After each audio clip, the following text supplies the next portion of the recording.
Kakamping kami dito. Binababad ko yung paa ko. Kasi nga dapat ina-ice siya. Sobrang tagal niya talagang gumaling. So nagpa-x-ray ako. Wala naman siyang broken bones. Ay hala, yun nga magwa 1 month na kasi nangyari yun ng June 12. So hanggang ngayon talaga siya, swollen pa siya. And yun, ina-icing ko siya. Ewan ko ba, bakit ang tagal niyang gumaling? As in, alam mo yung marirealize mo talaga yung isang bagay na napaka-importante sa'yo pag something happened, you know? Katulad nito, Diyos ko, talagang, yung dami-daming plan this summer, like hiking, tapos going somewhere. Kaya nga lang ito, parang feeling ko talaga na-paralyze ako, nasa bahay lang ako. Well, eto, katulad nito, hindi naman siya required na mag-walk ako ng mahaba, ganyan, kasi nga camping lang. So, upo-upo lang naman. So, yun, mga ganito, pwede kong gawin. Mahilig talaga ang family ko mag-camping since mula pa noon, bago pa ako dumating dito. So, nung dumating talaga nga ako dito, at kami ng anak ko, yun na yung banding namin, mag-camping, mag-fishing, ganyan, mag-riding. Kasi parang ito yung isa sa mga hobbies na hindi siya required. Hindi siya na masyadong mahal. Well, siguro kung malayo yung pupuntahan mo na pagkakampingan, yun, sa gasolina, ganyan.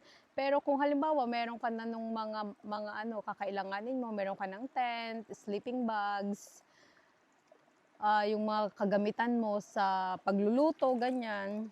Parang bibilhin mo na lang sa next time is yung kakainin nyo, di ba? So, yun, siya, very, for me lang, very affordable na hobbies. Hindi siya require na mahal na hobby. Ganun. Pero, syempre, may nakikita siguro kayo ng mga luxury camping, ganyan. Well, hindi kami rin ganun. Ang lamig. So, kung hindi ganito yung paa ko, hindi mo ako mapapapunta dito. Kasi nga, ang lamig ng tubig. Alam mo, lately talaga, para talagang nare-realize ko kung gaano talaga kaganda. I mean, simula noon naman, alam ko na maganda yung Amerika, di ba? Kaya lang parang ngayon, yung, kasi before parang hindi mo siya na-appreciate yung beauty ng nature. Pero ngayon talaga, para as in talagang parang sabi ko, kahit saan minsan ako tumingin, super lucky talaga na,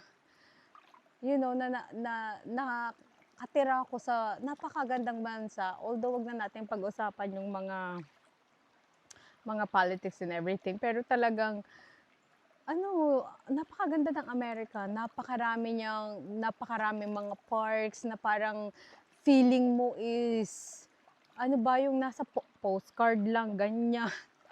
Tapos katulad nito, kita mo naman tong scenery ko, 'di ba? Parang as in ito pa nga pag nagka-camping kami. Usually sa mga malalayong lugar na hindi ba dun sa mga camping site naman to. Ano ba yung, basta siya, eto kami lang dito eh. Yung medyo malayo siya, hindi siya, wala siyang bayad.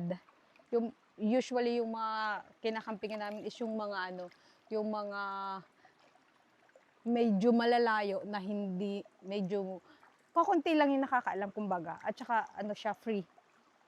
Tapos ito nga, ang ganda ng spot kasi may river. Ayan lang yung yung aming tent.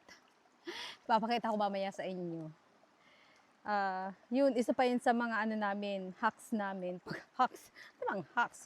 Isa pa yun sa mga namin, mga para kumbaga is na mas gusto namin nagka-camping doon sa mga malalayo at saka hindi mga kasama sa mga camping site ba?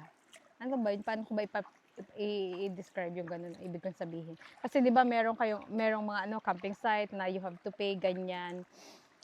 Kasi merong mga bathroom, minsan may mga shower pa and everything. Eto, wala ditong bathroom. So yung aking stepdaughter, meron siyang trailer. So yun, meron silang bathroom. Pero ako, doon lang ako number 2 somewhere. Hindi ko na ipapakita syempre. Kasi ganun talaga. You have to find your way, 'di ba? But of course, you have to make sure naman na after na mag number 2 ka, i-cover mo siya. Ang daming too much information. Ano ba 'yan? Okay, tapos na muna tayo sa camping camping discussion.